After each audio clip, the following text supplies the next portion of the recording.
Comment arriver à voir les morts?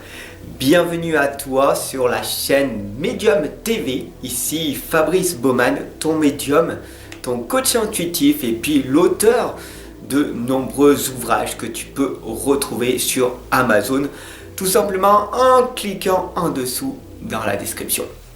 Alors, aujourd'hui, on va voir ensemble comment on peut arriver à voir les morts et réellement comment les voir.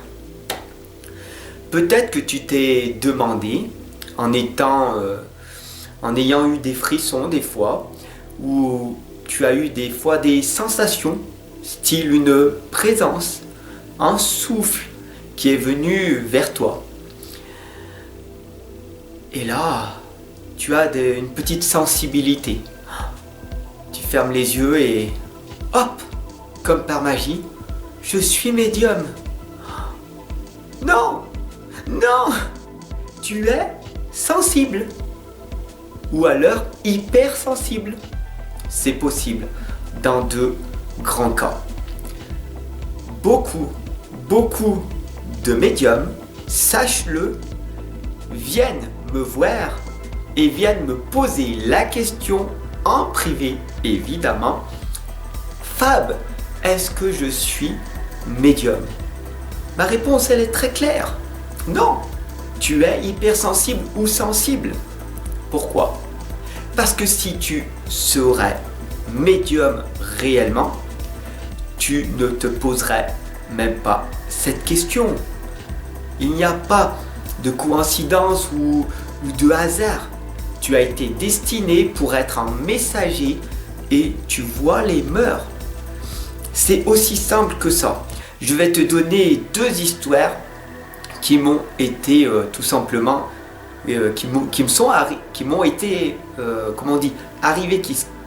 Attends, je répète, des histoires qui me sont réellement arrivées. Pour te l'expliquer très clairement. Qu'est-ce que c'est qu'un médium? Je ferai des autres vidéos sur ça. Médium, hypersensible, mentaliste. Si tu recherches à voir les morts, tu ne les trouveras jamais. Tu auras peut-être des fois, oui, des sensations, un souffle qui viendra, oui. Mais c'est ton mental qui joue. Quand tu es totalement dans le lâcher-prise et que tu as la foi en l'univers, c'est là qu'ils viennent vers toi. C'est pas à toi d'aller les chercher. C'est eux qui viennent à toi. Parce qu'ils ont besoin de ta canalisation. Beaucoup de personnes viennent me voir et me disent, est-ce qu'il est là? Mon mari qui vient de partir, mon enfant, ma femme, la personne qui était chère, je suis en deuil, je voudrais lui parler. Et ils viennent. Et des fois, je leur dis, il n'y a rien qui se passe.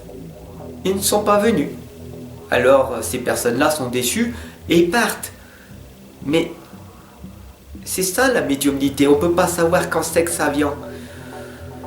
Il faut tout simplement, ceux qui, en gros, ceux qui te disent ça, fuis-les, d'accord? Ah bah attends, alors, ça y est, j'entends, non, c'est pas comme ça que ça marche, non. Beaucoup trop de personnes font du spectacle. Ok?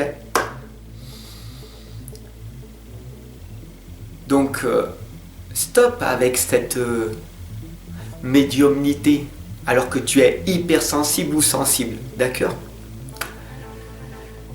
D'ailleurs, clique sur cette vidéo et partage-la pour que je puisse rencontrer les grands médiums reconnus que tu vois et que je puisse discuter avec eux, que je puisse rentrer en contact avec vous pour qu'on puisse réellement parler de médiumnité entre personnes qui savent ce qu'ils racontent.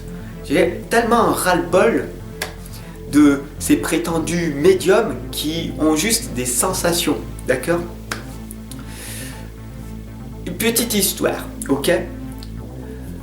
Je devais avoir 19 ans, je travaillais dans la grande distribution dans un rayon, ça devait être 6 heures du matin.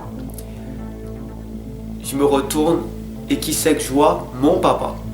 Petite histoire, j'ai perdu mon papa à l'âge de 16 ans, donc c'était impossible qu'il soit là. D'accord, 3 ans plus tard. T'imagines pas l'angoisse, les frissons qui sont venus. Il me fait un grand sourire, je le voyais, d'accord? Comme toi, je vois un être humain, normal. Et il se rapprochait de moi. Ne t'inquiète pas, tout va bien. Alors, tu as compris. Au départ, tu te dis, je suis fou, je suis folle, je débloque complètement. Non, non, non, ça va passer, ça va, je dois être trop fatigué. Non, j'étais totalement dans le lâcher-prise. Mais c'est vrai qu'à cette époque-là, j'ai tellement eu peur, boum, que mon mental est revenu et il est parti, et voilà. Donc j'ai continué à faire ma vie normalement, comme chaque être humain. D'accord? Et d'autres révélations sont arrivées quand tu ne t'y attends pas. Quand tu t'y attends, c'est ton mental qui te joue des tours, ton imagination. Donc ce n'est pas de la médiumnité, ce serait plus du mentalisme. Ok? La médiumnité, c'est les mœurs, les fantômes qui viennent à toi. Aussi simple que ça. 2 autres exemples et après je te laisse tranquille. J'ai ressenti un appel de l'au-delà qui me disait: Fab, tu dois partir au Gros du Roi pendant 3 jours. Tu dois aller là-bas. Fais ton petit sac, tes valises, maintenant. Tu dois y aller. Il y a quelque chose qui va se produire là-bas. C'était pas comme ça, mais c'est ce que j'ai ressenti. D'accord? On peut pas c'est pas un message. Voilà, c'est une sensation. C'est quelque chose. C'est très difficile à expliquer en langage. Faut le tester. Voilà, il n'y a que les vrais médiums qui savent de quoi je parle. Mais pour te l'expliquer, voilà, c'était à peu près... il fallait que j'aille là-bas, il y a quelque chose. Donc mon intuition développée, boum, j'y vais. Je prends la voiture, tout content. Waouh, j'arrive là-bas. C'est bien. Il y a des palmiers, je me pose, je lâche prise, je regarde, et j'ai même fait une vidéo à l'époque. Tu pourras peut-être la retrouver quelque part dans les 2000 que je t'ai partagé depuis 2017. Si je la retrouve, je la mettrai en lien qui apparaîtra, mais c'est pas sûr, ok? Et du coup, j'ai filmé, j'ai dit je vais lâcher prise, hein, je vais attendre. Il n'y a rien qui s'est passé. Il n'y a rien qui s'est passé. Je me suis dit, c'est de la connerie, c'est encore un truc qui est venu, donc ça va pas. Et puis, je vais pas payer un hôtel pour attendre 3 jours, j'en ai marre. Moi, j'en ai marre, je rentre chez moi, j'ai fait un aller-retour, je me fais vraiment flic, hein, d'accord? Ici, au Gros du Roi, là, il n'y a rien, il n'y a personne, je connais personne. Les gens ne te regardent pas, non, j'étais pas à ma place. Donc je reprends la voiture, un petit peu dégoûté d'avoir fait à peu près 600 km et dans la même journée, refaire 600 km. Faire 1200 km dans la journée, tu comprends, c'est un petit peu fatigant. Donc j'étais un petit peu déboussolé, je rentre direction chez moi. Et là, tous les scientifiques, les mentalistes, les personnes de nanana, diront c'est normal ce que tu as vu, c'est parce que tu étais fatigué, tu étais en état de transe hypnotique, bla bla bla bla bla. Je sais ce que j'ai vu et je sais que c'est la vraie médiumnité. Peu importe, il y aura toujours des scientifiques, des gens qui seront là pour te dire que tu as eu tort dans ça. Mais quand tu as ce ressenti, quand tu vois de toi-même, il n'y a que les vrais médiums, et je vais en parler avec les vrais médiums, ils le savent. Voilà. Et j'ai même pas besoin de me justifier. C'était juste pour vous en parler. J'étais sur la route du retour, j'avais pris l'autoroute, je voulais rentrer vite. Qu'est-ce qui s'est passé? J'étais un peu fatigué, ok. Et j'ai pris une petite route. Pourquoi? Je me suis dit peut-être que j'irai plus vite. Et puis j'ai tourné. J'ai tourné pendant à peu près 2 heures en rond. La nuit tombait. C'était à peu près 2h30, 3h du matin. Le voyant rouge de ma voiture clignotait, donc l'essence. Je dois faire 50 km maximum, le réservoir à peu près. 50, 100 km, je ne savais pas. Le voyant, c'était la première fois qu'il s'allumait. Perdu en pleine forêt, en pleine nuit, ça faisait 2 heures que je tournais. Et j'arrive dans un village qui s'appelle Vans, V-A-N-S. Ok, perdu, j'en avais marre, fatigué. Et je tournais en rond, j'ai dit je vais pas dormir, j'en ai marre, je veux rentrer, voilà. J'ai envoyé un message très clair à l'au-delà, à l'univers. J'ai dit voilà, franchement, j'ai parlé à ma conscience, à mon Dieu intérieur, ok, à mon être spirituel. Les anges, aidez-moi, franchement, là j'en ai vraiment un ras-le-bol, je tourne en rond, j'ai plus d'essence, il faut que vous m'aidez réellement. J'ai vraiment besoin de votre aide, j'en ai un ras-le-bol, je suis perdu, voilà, ça va pas. 10 secondes plus tard, un feu est arrivé derrière ma voiture. Un homme en scout avec un gilet jaune, alors il y en a qui vont rigoler, mais c'est vrai, un gilet jaune il avait. Et il tape à la porte de ma fenêtre de la voiture. On pourrait dire, c'est un voleur, il va me tuer, c'est un tueur, voilà. Plein de personnes peuvent faire des scénarios comme ça. Et moi j'avais cette sensation d'amour. J'ai ressenti un amour inconditionnel de cette personne. Il n'y avait pas de peur chez lui. J'ouvre la fenêtre, il me dit « Bonjour monsieur, vous allez bien? Vous avez perdu votre chemin ?» Je lui dis « Oui. Vous voulez aller, vous voulez prendre de l'essence ?» Je lui en avais pas parlé. Il me dit « Suivez-moi là. » Ok, j'y vais.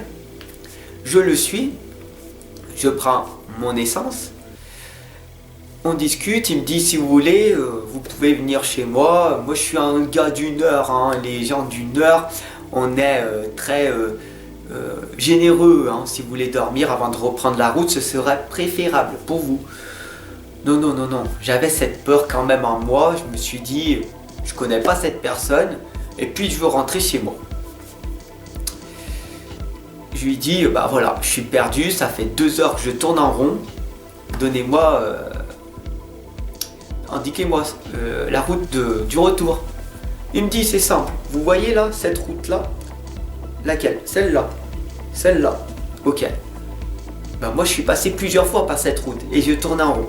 Non, prenez celle-là, continuez toujours tout droit, un moment vous tournez à droite, vous verrez, vous ne manquerez pas, vous allez retrouver votre route, vous arriverez chez vous.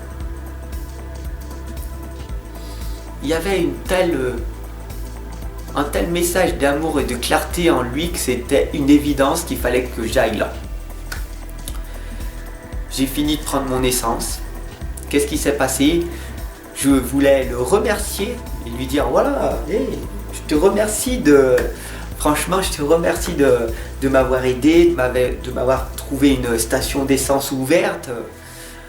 Ouais, franchement. Et qu'est-ce qui s'est passé? Quand je me suis retourné vers lui, il n'y était plus et le scooter n'était plus. Un scooter qui fait du bruit, rien. Tu pourras dire, toi qui es scientifique, que c'était quelque chose que j'ai inventé, par exemple. Ok, c'était mon imagination. C'est parce que j'étais extrêmement fatigué. Donc, voilà. Pourtant, c'est bien été réel. Deuxième histoire, je vais à la salle de sport, ok, je suis sur un tapis de course, je suis à 6 ou 7 km, course rapide, je transpire beaucoup, je prends ma douche, j'ai fait une bonne petite séance d'1h15 à la salle de sport, je prends ma douche et là, qu'est-ce qui se passe dans ma tête? Moi qui suis autodiscipliné, je n'ai pas réussi à ce moment-là à maîtriser ma pensée et de me dire non, Fab, tu es amour, tu es dans l'amour de toi, tu ne dois pas commander cette pizza, ce n'est pas bon pour ta santé. Mais cette pensée est arrivée, je lui ai donné énormément de valeur et c'était impossible que j'arrive à la contrôler. Mon mental était tellement fort là. Il faut que tu ailles dans cette pizzeria où tu es jamais allé. Donc, j'y suis allé pour commander cette pizza. Et je me suis dit au fond de moi, mais merdasse, Fab, qu'est-ce que tu fous? Tu viens de faire 1h15 de séance de sport et tu vas tout annuler juste pour ça. Et non, c'était impossible. J'ai commandé cette pizza, mais au fond de la salle, une femme à peu près entre 50 et 60 ans, bien physiquement, sportive, hein, avec une belle chevelure blonde aux cheveux longs, me regarde avec des gros yeux et me fixe en permanence. Me fixe. Et moi, je tourne le regard. Je regarde derrière moi, tu comprends? Il y a peut-être, c'est pas moi, c'est pas possible qu'elle me regarde comme ça. Et il y a personne, il y a personne, il y a personne. Je suis seul à commander ma pizza. Et puis, cette femme s'approche de moi. Je me dis, oh là là, qu'est-ce qu'elle me veut? Moi, j'ai rien demandé et elle vient vers moi. Comme un aimant. Encore une nouvelle personne qui vient me demander des conseils. Voilà. Non. Elle me regarde avec un grand sourire et elle me dit, c'est normal ce que tu fais. Ça arrive. Ne t'inquiète pas, c'est ok. Mais tourne-toi vers Dieu. Ok. Et elle part avec un grand sourire, je fais un sourire, ok. Je prends ma pizza, je rentre chez moi, je la mange. Et j'avais complètement oublié cette histoire. Je me suis dit que, ouais, c'est une personne parmi tant d'autres. Il y en a tellement qui racontent des fois des choses. 2 semaines ou 3 semaines plus tard, je vais à la salle de sport, je fais ma séance.